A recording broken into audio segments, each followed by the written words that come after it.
Okay, I have a brand new effect to share with you today.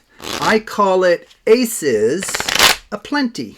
Okay, Aces Aplenty. Okay, so why don't we shuffle the cards 3 times maybe? Probably should be enough. Okay, here's a third time. Okay, so we're going to have piles of 11 cards, 2 of them. Okay, and I'm going to assume that I have like a spectator A and a spectator B. Now you can do this with just one spectator, but if you have 2, you can give them independent choices of the other. Okay, so for spectator A, I'll be dealing out 2 piles. Do you want the first pile for yourself or the second? So you can kind of stake your claim now. You want the second pile for yourself. Okay, so let me just deal out the first pile first. So this is what I'm going to do. I'm going to deal out into kind of a triangle here. Now we only need 11 cards. So I have 4, 4, that's 8 plus 3. Okay, there we go. So that's actually 11 cards, stacked kind of clockwise. Now I believe you said you wanted the second one, and that's the first, so that would go to spectator B. Now for the other pile, I thought we would just do it a little differently. So for spectator A, I'm going to thumb riffle down the packet until you tell me to stop, and I'll discard those cards. Tell me when to stop. Stop there. Okay. And now we're going to create your pile in a very different way. I'm going to Klondike pairs like this to the table. Kind of a fun way to do it. Okay, so I have 4, 4, so I only need 3 here. Should I draw from the bottom or the top? Your choice. Top? Okay.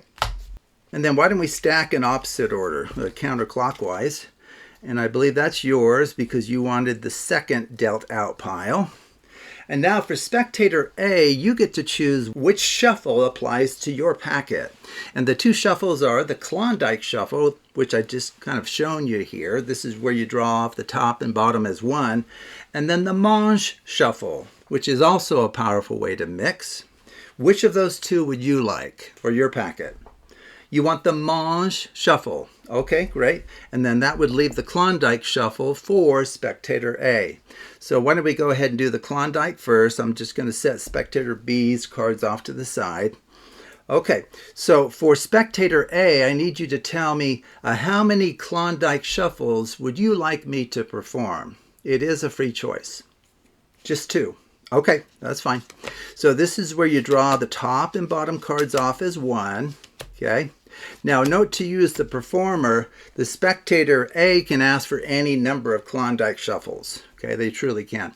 I believe you asked for 2. Okay, so we'll do a second one and call it good since that's what you asked for. Okay, so we've Klondike shuffled that packet twice. Now for spectator B, the Mange shuffle, how many times would you like me to perform it? It's a free choice. 3 times. Okay, that's fine. So let me show you how that works. You push the top card into your other hand, and then you go over, under, over, under, over, under, just like that. And I believe you asked for 3 of these, right? Okay, so here is a number 2 coming up, and then a third and final Mange over, under is right here.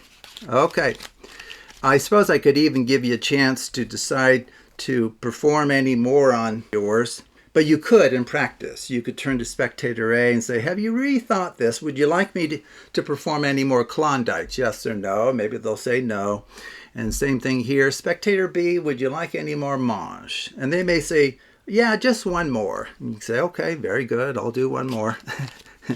A little bit of work, but I'll do 1 more. Okay, and now at this point, turn to spectator A and have them randomly stack these 2 piles. Maybe they want spectator B's pile on top. And then at this point, all I'm going to do is spell out this phrase, Aces Aplenty. Okay, so I'll show you how I'll do that. So I'll go A-C-E-S for aces, aplenty, A-P-L-E-N-T-Y, aces aplenty, and then we'll spell it a second time since we have 2 spectators here. A-C-E-S, aces, aplenty, A-P-L-E-N-T-Y, aces aplenty. Well, can you guess why I called this effect Aces Aplenty? Well, why do you think I called it that? Well, you would hope because the aces are involved. So let's see how many aces are involved. Well, 1, there's 4 in the deck. Oh, 2, okay. A third one. No way, is this a fourth? Yeah, it is indeed.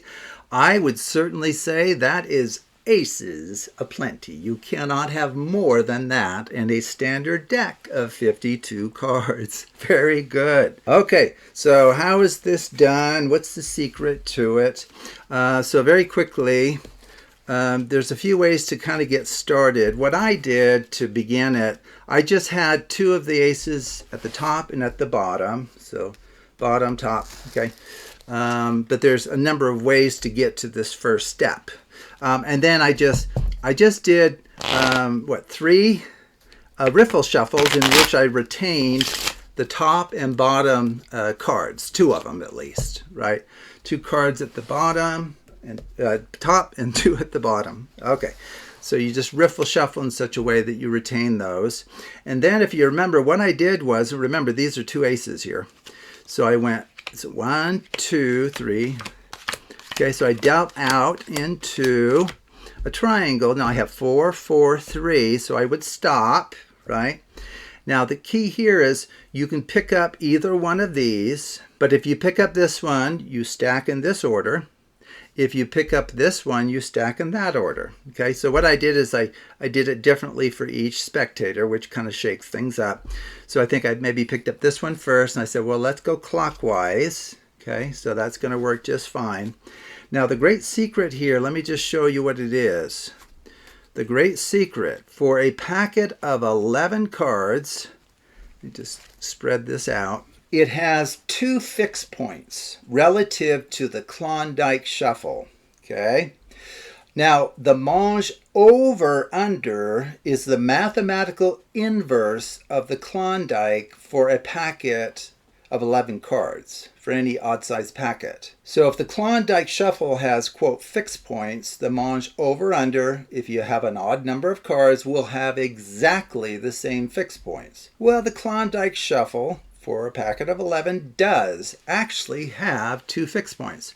Of course, for the Klondike Shuffle, the bottom card is always a fixed point. But for 11 cards, we also have the card in the 4th position. That's a fixed point. Okay. Now that's going to now be true for the mange over-under because it's the inverse of the Klondike. So in particular, why don't we'll just flip those face up so you can kind of see the cards in action here. So let's say I Klondike shuffle this. So we go just like this. The claim is the card in position 4 and in position 11 at the bottom have not gone anywhere. So there, the bottom card, of course, hasn't changed for the Klondike, and then there is that card in the 4th position. Okay, so that's something to remember. Okay, so we have a couple of fixed points there. Now, if you remember to get the second pile, and also note that the aces are at the bottom. Okay, so all I did, and there's many ways of doing it, I just decided to riffle down the side, get rid of some cards. We don't need that many. Okay, and then what I did now was, hopefully I can fit it, I Klondike pairs of cards to the table. Remember, the aces are at the bottom of each of these, and then a pair there, a pair here, a pair here. So now we have 4 plus 4 is 8. We only need 3, so I gave you the choice, should I draw from the bottom to complete our set of 3 to get 11, or from the top? So maybe you'll take the bottom. It's a free choice. It doesn't matter. And then if I picked up this one first, which I think I did, and I went clockwise, you can pick up this one first and then go counterclockwise like this. Okay, so what that will do is it'll put our aces in those same positions. So there it is in the 4th position. We'll put it up, and the 4th and the last position, right? Last position like that. Okay, so we do have those same kind of relationships going on here. The remaining 2 aces are in the 4th and last positions. Well, as I mentioned, the mange over, so this is the over-under, it has the same fixed points as the Klondike for any certain packet size. So if the Klondike has fixed points of the fourth card and the last card, the mange over-under will as well if you have an odd number of cards. And we see that that's the case. Okay, so just remember, for both of these, fourth down is an ace, and then the bottom card is an ace. Now, it doesn't matter what order you stack these, because there's kind of a, well, there is a symmetry here, so it doesn't actually matter. But the key is now they're in positions where the spelling works out perfectly, right? Because here's the top of the deck here, and then deal out the card for the last letter in the words that we're spelling. So I would spell A, C, E, S for aces. So that would go out. And then Aplenty, A, P, L, E, N, T, Y. Okay. And then we'd be over here. All these other cards would be at the bottom. And then A, C, E, S again for aces. And then Aplenty, A-P-L-E-N-T-Y. And that would deal to the table. Oh, sorry, I went off the table. That would deal to the table the final ace. Okay, well, that's the secret.